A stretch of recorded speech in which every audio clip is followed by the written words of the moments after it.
Welcome to Not Milk Never Milk. Subscribe if you're lactose intolerant. You start by preparing access.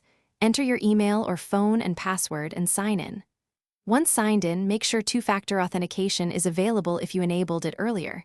This prevents lockouts. If you're on mobile, open the Facebook app. If on desktop, use Chrome, Safari, or Edge and avoid private mode.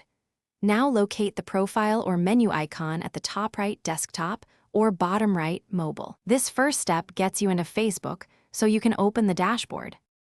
Once done signing in, tap the menu 3 horizontal lines or your avatar to reveal account options. Scroll to Settings and Privacy, then choose Settings to see account controls. This groups tools you need.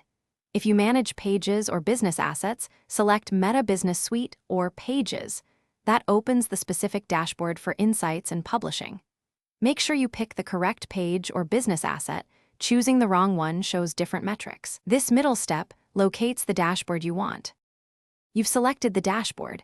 Now open it and verify the page or business account shown at the top left matches what you manage.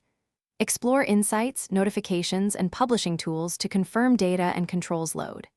If content seems missing, refresh the page or pull to refresh in the app. Sometimes delayed sync causes blank panels. If problems persist, clear browser cache, update the app, or sign out and sign back in. That troubleshooting step solves most load or permission issues, so you can. Thanks for watching. If this was helpful, leave a like and consider subscribing. See you next time.